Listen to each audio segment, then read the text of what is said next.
Olá, salve! Hoje vamos enfrentar a primeira grande questão que todos os cantores, todos os atores, mas também professores, pessoas que utilizam a voz em uma dimensão de relações complexas publicamente deveriam conhecer: a respiração.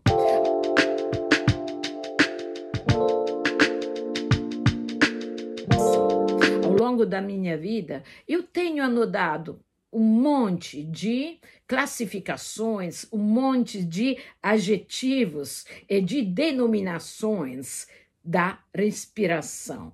Mas as várias denominações, às vezes, não ajudam a entender qual é a origem e qual é a dinâmica original da nossa respiração.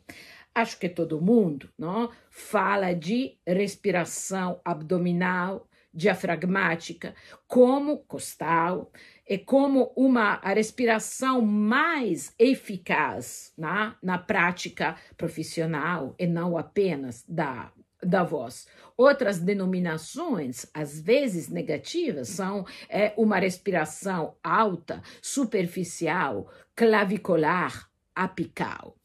Bem, mas, da mesma forma com que eu anotei as várias classificações, perguntando para as pessoas de uma descrição da respiração, a famigerada respiração abdominal diafragmática, raramente eu recebi uma resposta clara, simples. A gente sabe que a natureza escolhe sempre a forma mais eficaz, poderosa e simples. Não utiliza caminhos contortos, não. E na respiração, que é uma função vital por excelência, que é junto com a pulsação cardíaca, um dos ritmos mais importantes na nossa existência e na nossa sobrevivência, não faz diferença nisso. Então, o que acontece em uma respiração abdominal diafragmática, que é a respiração que nós temos nascendo? Ou seja, um menino recém-nascido utiliza uma respiração abdominal diafragmática poderosa. Assim como todos nós temos a mesma respiração durante o sono. Nosso corpo utiliza uma respiração perfeitamente abdominal diafragmática. E sempre eu falo, na verdade, a gente não deve aprender a respiração abdominal diafragmática, mas deve acordá-la. Acordar o esquema motório dessa respiração que nós recebemos em herança nascendo. E que, às vezes, durante as fases mais conscientes, nós recuperamos. Então, o que acontece com grande simplicidade? Durante a emissão ou a expiração, a diferença entre expiração e emissão é clara. O ar que sai do nosso corpo em expiração na ausência de fonação. Emissão, quando a expiração é acompanhada pela fonação. Então, cantando, falando, aquela é uma emissão. O ar sai, mas acompanhando ou por intermédio da palavra, da fonação, das vogais, das consoantes que eu tô dizendo. Bem, então, acontece isso.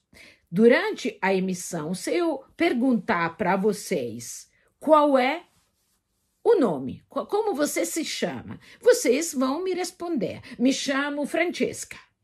E no meu corpo, sem que eu tenha consciência, acontece algo, que é uma contração abdominal perfeitamente coerente e proporcionada com a mensagem que eu devo dizer para a pessoa que me perguntou como você se chama. Essa contração abdominal determina a subida do diafragma.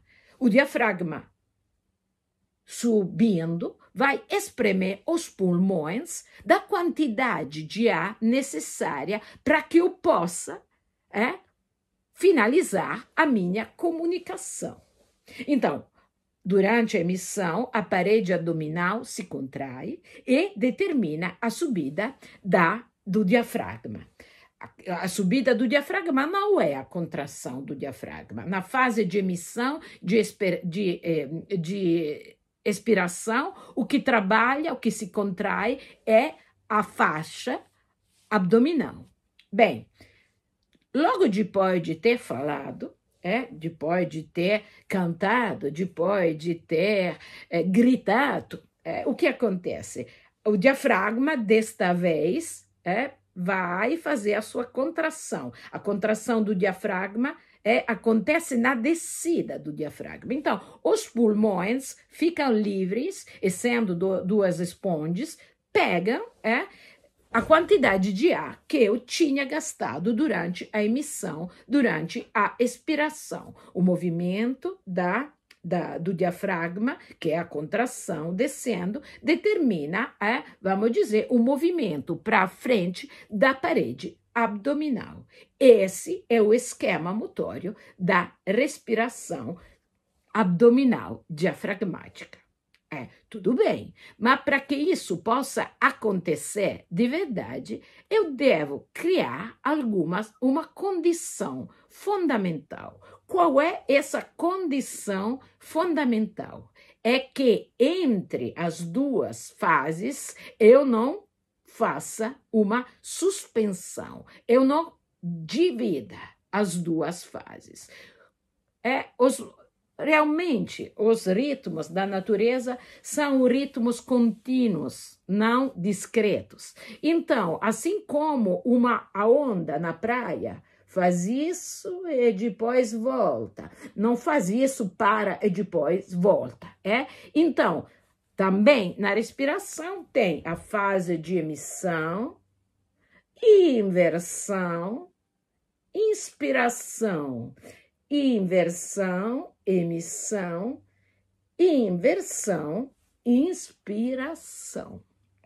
Mas para poder fazer isso, diferentemente, sim, eu aspirar o ar entre as duas fases, de verdade, eu estou dividindo.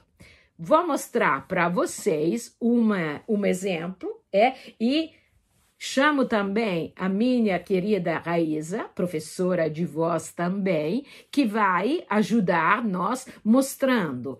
Eu vou mostrar, mas às vezes ela, que tem as mãos livres, vai mostrar. Então, eu vou fazer agora aquele que é um vocalize. Um vocalize não tem a estrutura de uma escada com os vários graus. Na verdade, um vocalize, é importantíssimo reconhecer a forma dramatúrgica de um vocalize, que é, na verdade, uma grande espiral. Se chama progressão modulante, ou seja, isso eu falo uma coisa em um lugar, depois falo a mesma coisa num outro lugar. É como olhar para uma árvore no momento da madrugada, depois meio-dia, depois 5 da tarde, depois às noites. A árvore fica, não é intermitente a presença e a visão da árvore. Assim mesmo acontece no vocalize. Então, agora eu vou fazer, e depois vou explicar para vocês, e peço, na segunda parte da aula, a gente vai fazer esse mesmo exercício que agora estou explicando para experimentar nos nossos corpos o que acontece. Vou escolher um som que nasce a partir da L. Se eu começo a dizer L,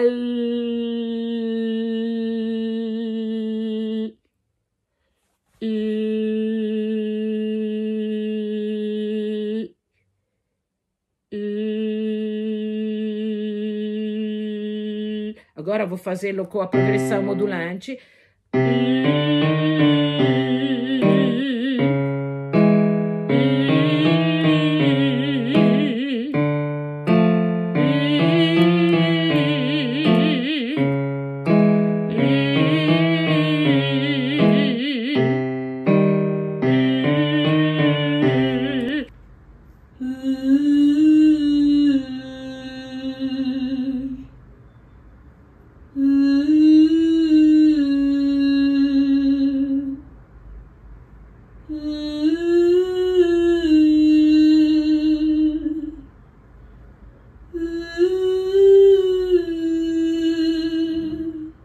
Bem, tudo funcionou perfeitamente, eu consegui desenvolver a dramaturgia do vocalize sem dividir, e o A entrou e saiu, mas vocês não conseguiram ver nada aqui. O que aconteceu? Não fazendo nada aqui, eu voltei a considerar a boca e o nariz como canais por intermédio dos quais o A entra e sai, mas o trabalho do Foley é feito na região dos abdominais e do diafragma. Então, enquanto não estava fazendo nada aqui acontecia isso. Deixando-me livres de ficar com vocês. Então, o que aconteceu? Eu não dividi as duas fases. E por isso, a respiração abdominal diafragmática se tornou também uma respiração circular. Diferentemente, não é a mesma respiração circular dos instrumentos, do clarinete, do didgeridoo, não é aquela. A circularidade da respiração abdominal diafragmática é determinada pela não divisão entre as duas fases. Vou mostrar para vocês o que acontece se eu dividir.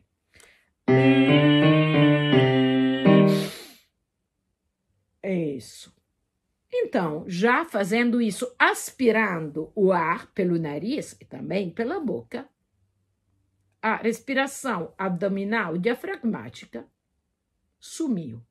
Porque aqui se tornou um lugar amorfo e a respiração aconteceu na parte alta.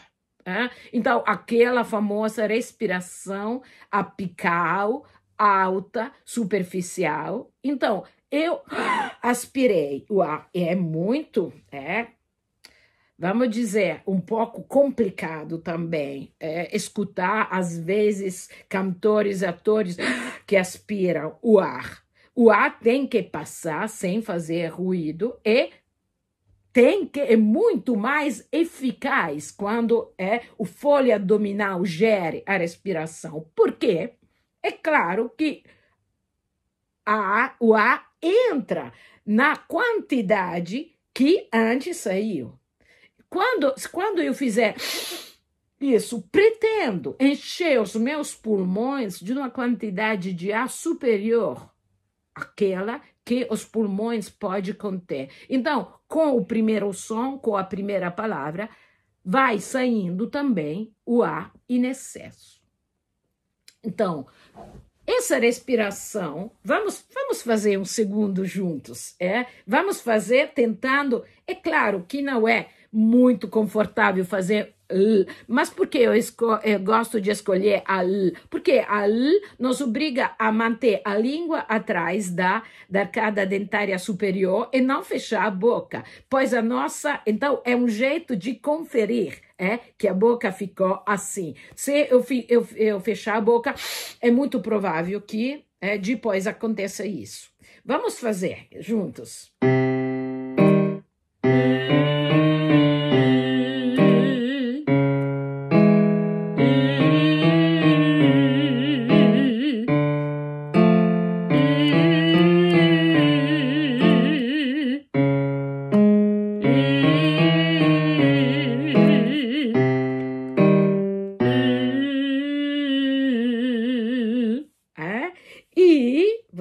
Inclusive, a gente começa a reconhecer esse movimento que acontece numa região tão fundamental, pois acontece no centro do corpo, então a energia vai se irradiar o corpo todo, e também a consciência do corpo vai compreender o corpo todo. Quando eu começar a respirar, se eu começar a respirar assim, a consciência fica até aqui. Então, isso é uma perda importantíssima. E também, quando todas as vezes se eu fizer isso, naquele momento, além de dificultar uma respiração mais eficaz e mais poderosa, acontece também uma outra coisa importante, que eu perco a minha conexão sensorial com o espaço, com o interlocutor, com a dramaturgia que estou desenvolvendo. Ou seja, isso é a inspiração forçada, a aspiração do ar, determina como um pequeno blackout. Então, naquele momento, eu estou perdendo a minha conexão com a situação dramatúrgica, cênica, relacional. Isso é muito grave. Então, eu fico em um outro lugar, daquele onde fica meu interlocutor. Naquele momento, eu perco a minha relação e a minha coerência com o espaço onde eu estou atuando, onde eu estou agindo. Então, por exemplo, vou fazer de novo e vou mostrar para vocês como, nos momentos em que eu não estou cantando, eu continuo a minha ação, estou elaborando as razões para chegar no episódio sucessivo e não perco a relação, a escuta dos meus interlocutores.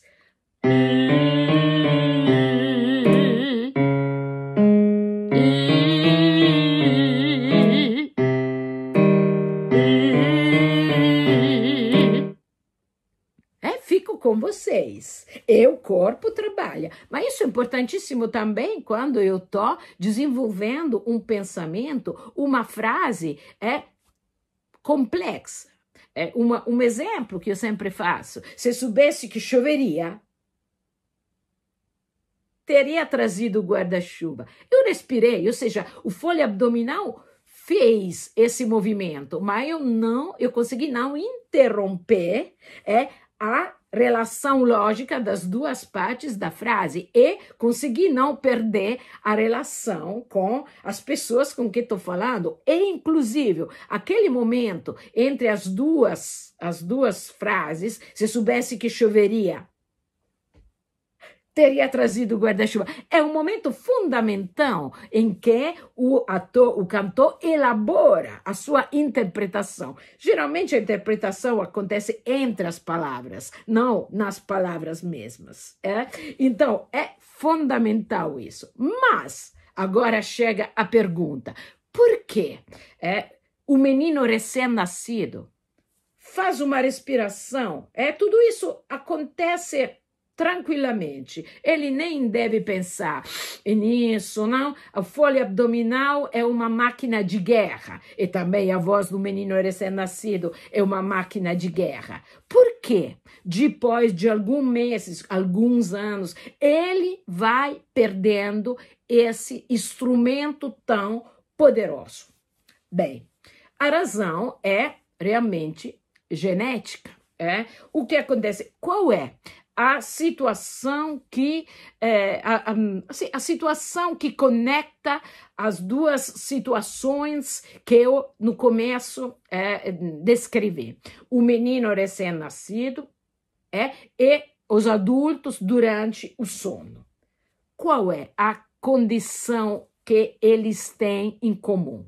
O menino recém-nascido ainda não está corticalizado e significa que a parte cortical do cérebro, aquela parte que gere o pensamento intelectual, abstrato, analítico, ainda não está formada. Então, prevalentes são as funções subcorticais. As funções subcorticais que são aquelas funções fundamentais que gerem a nossa sobrevivência, as funções subcorticais, ou seja, a central que gere a nossa respiração, o ritmo cardíaco e todos os ritmos que acontecem no meu corpo, fica na parte mais antiga do cérebro, onde o pensamento não tem acesso, pode interferir, mas não pode entrar mais que tanto. E isso é fundamental, pois se o pensamento entrasse na central da sobrevivência, seria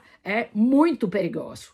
Então, aquela parte antiga do cérebro é prevalente no cérebro do menino recém-nascido. E a parte subcortical do cérebro gere as nossas funções contínuas, como as percepções, as emoções. Diferentemente, a parte cortical do cérebro, que é aquela que vai se desenvolvendo mais tarde e que determina a formação da palavra. O pensamento analítico é pensamento analítico, que significa aquele que divide, assim como a consoante divide a continuidade da vogal, determinando a possibilidade da palavra, mas, de fato, diminuindo a amplitude da gestualidade. Então, o que acontece?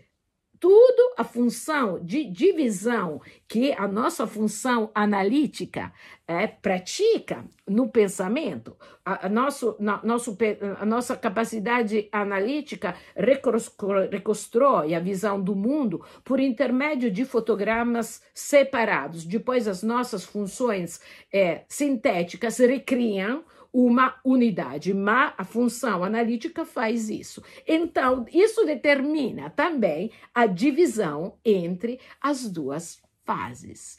E por que durante o sono a gente recupera essa circularidade? Recupera essa circularidade exatamente por isso, porque o nível racional durante o sono fica muito, muito embaixo. Então, o corpo se torna de novo o imperador e a respiração se torna uma respiração exatamente circular, diafragmática, abdominal, circular. É claro que o movimento do fole abdominal determina também o trabalho das regiões costais. Pois, no momento, e isso a gente vai ver com a espacialização, então, mantendo o corpo bem amplo, o movimento de contração da faixa abdominal determina também um ampliamento da caixa do tórax. E isso, claro, vai ajudando e vai acrescentando a respiração abdominal diafragmática com a sua parte intercostal.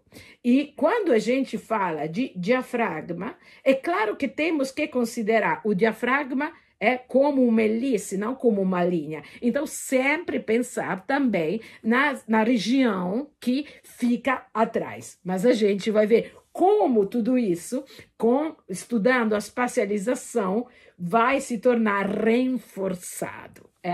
Muito bem. Então, o que significa acordar esse esquema motório que nasceu com a gente e que depois ficou adormecido.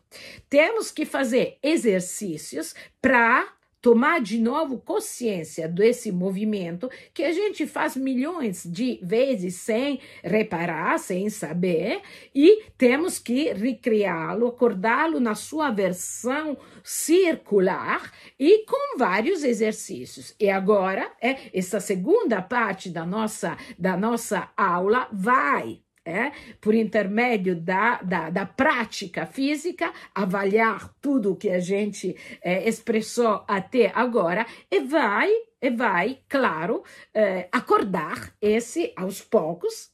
Eu peço para vocês de continuar fazendo esse exercício para acordar esse esquema motório na sua versão de continuidade. Então, vamos fazer agora esse exercício que mostra para vocês como nosso corpo responde perfeitamente com uma respiração adequada a impulsos diferentes. Por exemplo, fazendo um exercício que eu chamo de 7. Vamos fazer 7 pontos estacados com uma e depois vamos ligar esses pontos. Mas entre o primeiro, o estacado e o ligado, não devo fazer isso. Então, eu vou mostrar para vocês e logo depois vocês vão fazer comigo.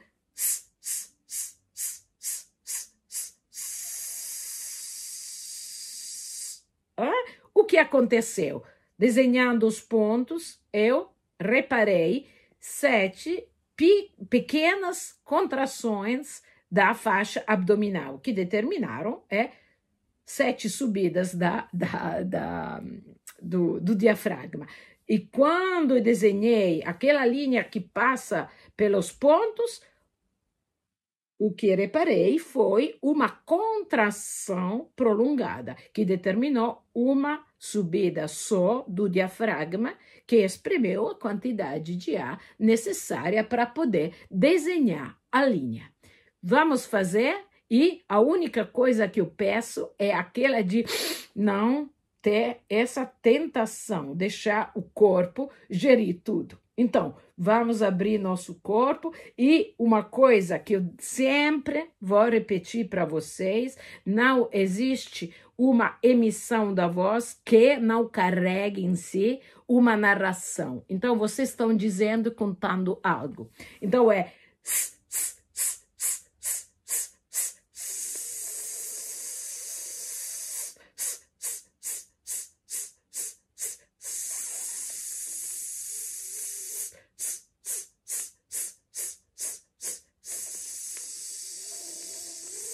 e acho que todo mundo reparou esses movimentos tão variados. Vamos fazê-lo mais uma vez, e agora peço para vocês de focar a atenção no fole abdominal e também na região lombar.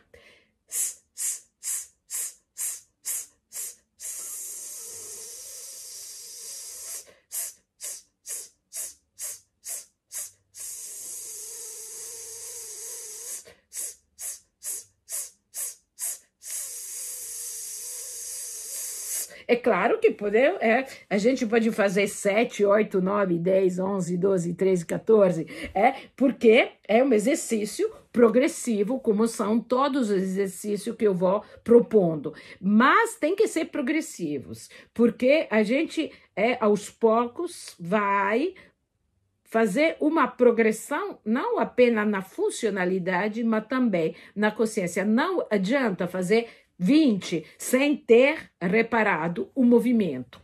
Bem, o outro exercício que fizemos, vamos pegar nosso som que parte da L. Falo isso porque se eu prolongar uma consoante, aquela não é mais uma consoante. Eu gosto de dizer que é um organismo geneticamente modificado.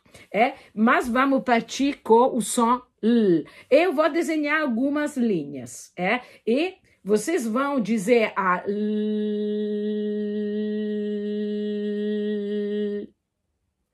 Quando eu fizer isso, vocês param de dizer a L, mas não fecham a boca.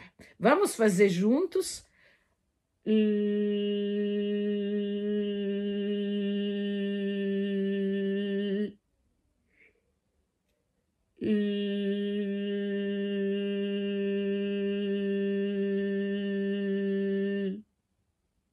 Eu sei que a tentação de fechar e fazer isso é muito forte, mas vocês têm que resistir. Agora vamos fazer uma linha um pouco mais comprida.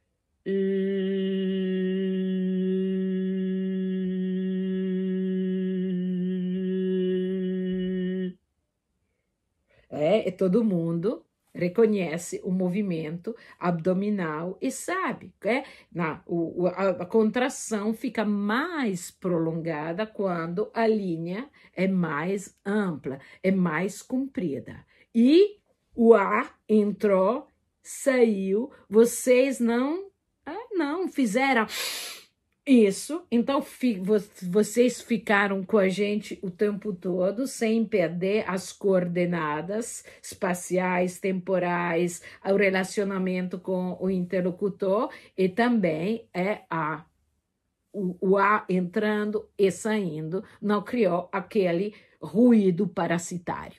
Bem, vamos agora, então, fazer a nossa progressão modulante, sempre com a L. Depois, a gente, quando o corpo reconheceu, não precisa mais fazer a L. A gente pode utilizar vogais, pode utilizar palavras, mas neste momento é muito importante utilizar algo que possa criar a consciência se estou com a boca aberta ou fechada. Eu estou fazendo isso. Vamos então. A Araísa vai fazer com a gente, eu e ela vamos mostrar para vocês, então vocês podem olhar para mim, podem olhar para ela, que a gente faz exatamente a mesma coisa, isso para ressaltar o fato que não é que eu sei fazê-lo e outras pessoas não, todo mundo pode fazê-lo, e já a Araísa é professora e conhece melhor que eu. Vamos!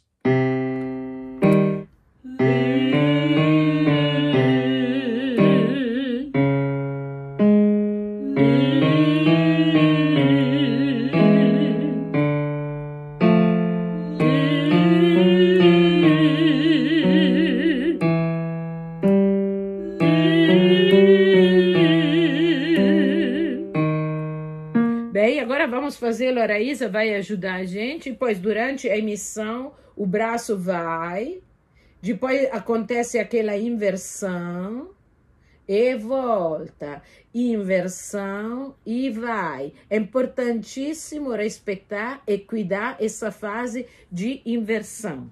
Vamos então.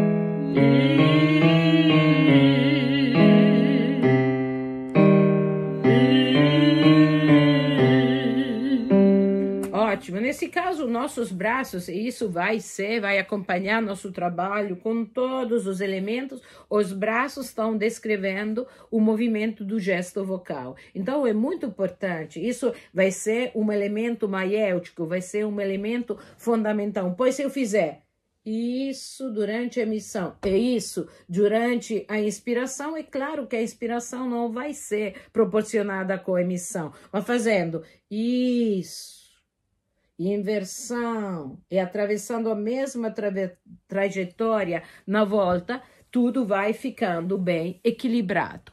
Muito bem, e agora vamos fazer um outro exercício que eu chamo de homem vitruviano, porque é um exercício, vocês conhecem aquele desenho maravilhoso do Michelangelo Buonarroti, que é isso, desculpa, de Leonardo da Vinci, que é isso, e os braços, então, vocês podem colocar em pé, pernas distanciadas, pés um pouco assim, pernas dobradas. Então, vamos baixar um pouco o nosso baricentro, o corpo reconhece o espaço que está na frente, o corpo reconhece o espaço que fica atrás, os dedos indicam o espaço da visão periférica. Então, a gente não pode fazer nada, não pode movimentar os braços, as pernas, temos que manter o eixo, e o que vai agir é o fole abdominal. Esse é um exercício para acordar o esquema motório da respiração abdominal diafragmática na sua versão circular. Então, agora vocês têm que olhar para a Raíza, pois eu vou tocar e a Raíza vai mostrar para vocês. Então, é isso, vai ser...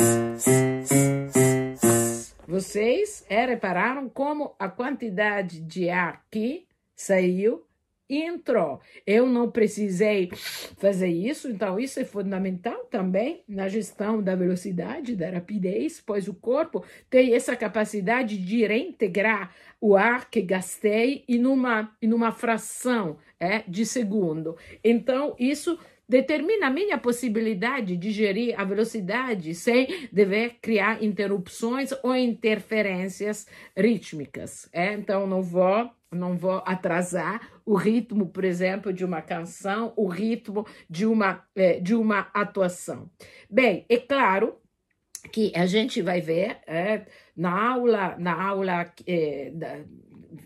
destinada, com enfoque no espaço, na espacialidade, vai ver como meu corpo tem que manter a sua abertura, reconhecer o espaço que está na frente, atrás, lateralmente, e isso determina uma postura de abertura.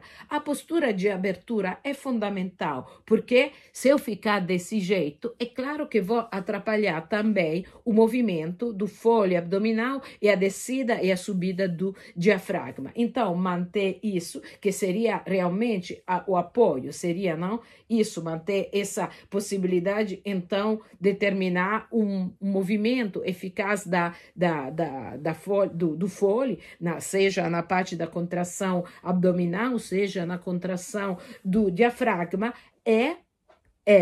acontece da melhor maneira quando o meu corpo está em uma abertura, que não é rigidez, mas é abertura, reação aos diferentes espaços que a gente vai estudar, os espaços físicos, o espaço de relacionamento, o espaço lógico também, e da minha imaginação. Outra coisa fundamental, é importante que esse ângulo, que eu chamo de ângulo de disponibilidade, possa se manter reto. Pois se eu fizer isso, eu vou fazer isso, e se eu fizer isso, é claro que vou atrapalhar a circulação e a chegada do ar na região glótica, que determina a vibração das pregas da voz. Então, vou criar uma grande perda, um grande desperdício de ar. E isso cria uma reação cadeia que, claro, depois me leva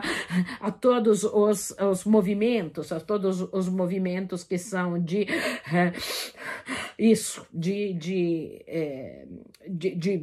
fôlego, de pressão, de excesso, de aspiração, de ruídos. Então, para resumir, respiração abdominal, diafragmática, na forma circular, como herança que nós recebemos no momento do nascimento e que temos que acordar mais tarde, como adultos, como artistas, como atores, que têm que sustentar ações vocais complexas que precisam dessa máquina poderosa, essa máquina de guerra, que é nosso fole abdominal diafragmático e da nossa expansão costal. Muito bem, então, espero vocês, e a gente na próxima aula vai falar do material de construção da palavra, do universo das vogais, do universo das consoantes e do equilíbrio entre vogais e consoantes. Muito obrigada!